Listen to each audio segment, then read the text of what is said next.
Welcome back to another video, Ron. Recently, I finished collecting all 38 of the Platinum Relics in Crash Bandicoot 4, so that means it's time to rank the top 5 worst levels to get a Platinum Relic on. Now keep in mind, these were the levels that I thought were the worst, not necessarily the hardest. A hard level doesn't always translate to having a bad experience obtaining a Platinum Relic. It is a factor that goes into it, it does play a part, but it's not gonna be a list of the top 5 hardest levels. As always, let me know what your personal list is down below. Most of Crash 4's levels are quite challenging, so I'm sure everyone's lists will look slightly different. Starting at number 5, Food Run. This level features all 4 quantum masks, and this level has some of the most frustrating uses of them in the entire game. Capunoir and Econo segments are completely fine, but Ika Ika has this really annoying bit with anti-gravity and with it has wall running mixed into it, floating crates to land on. Also, all the platforms and walls that you need to use to get to the other side are moving towards you,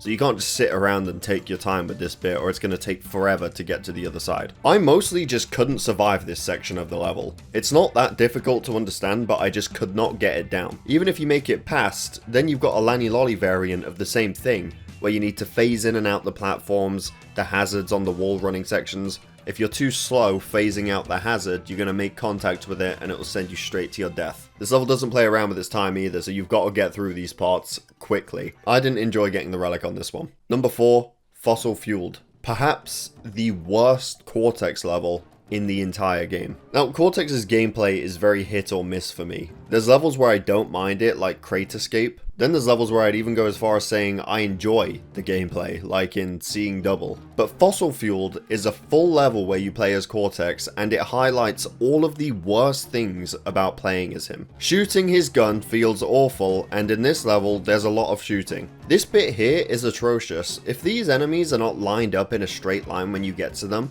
you might as well just waste a bunch of time and wait for them to line up. Good luck trying to hit these things if they aren't directly in front of you, because Cortex cannot aim. Now, it'd be fine if he had a lock-on feature where you could lock onto the enemy, dash over to the platform, lock onto the other one and shoot it, dash over to that platform. They don't have to be in a straight line if that was the case, but you can't do that. So trying to hit targets, especially targets that are moving, is very frustrating. He also gets stuck a lot on ledges in this level because his jump is so pathetic. He can't even make a basic single jump. He'll get stuck on it, or just start sliding. You won't fall off, but you won't go up either, and there's plenty of places where this happens on this level. I think his gameplay is a lot worse in 3D sections, which is why I think I enjoy it a lot more in Seeing Double, because it wasn't open as a level, and I really enjoyed it there.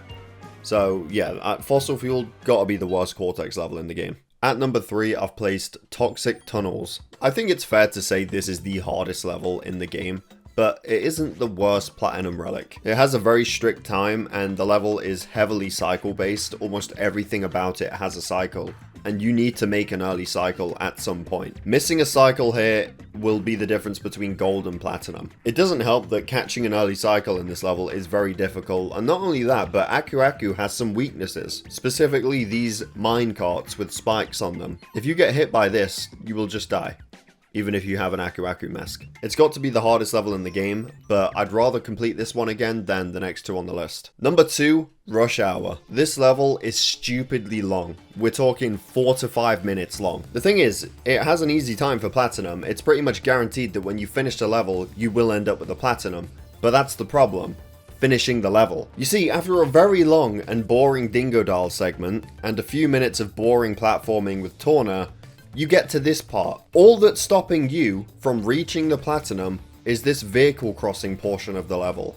And it's so frustrating to die here and have to do 4 to 5 minutes worth of gameplay just to have another attempt. You aren't just jumping across vehicles here. Some of them move faster than the others. Certain lanes are not safe to stand on for longer than a few seconds because vehicles will speed across them, meaning you have to keep moving at all times. It doesn't look that hard, but it's so easy to mess it up. Again though, everything up to this point gets so repetitive and so boring. It's probably the longest level in the entire series. Relics are about going fast, and there's nothing interesting about going fast in this level. It's a speed walk at the most, because Torna and Dingodile can't triple spin. You're just walking through this long ass level. This could have been 2 separate levels and I wouldn't mind.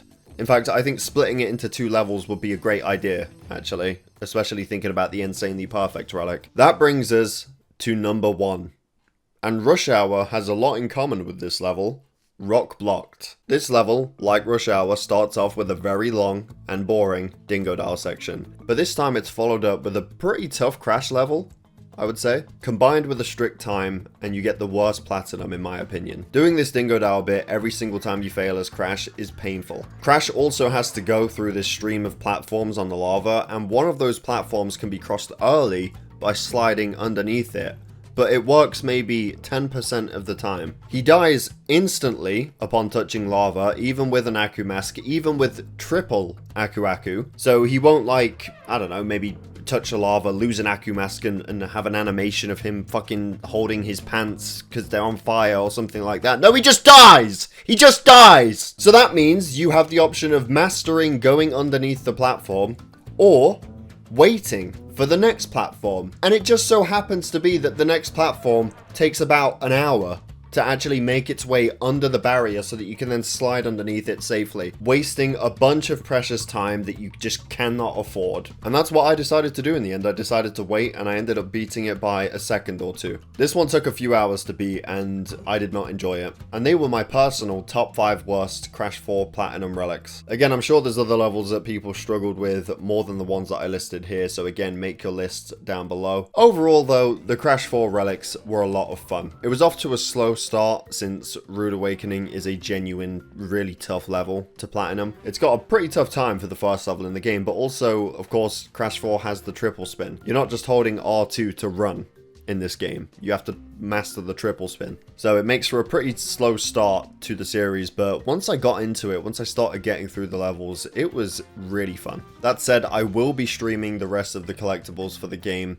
And no, I won't be making a top 5 worst insanely perfect relics video, because that's pretty much every level in the game. Thank you all for watching. I hope you all enjoyed. Definitely subscribe if you're new here, and I'll see you all in my next video.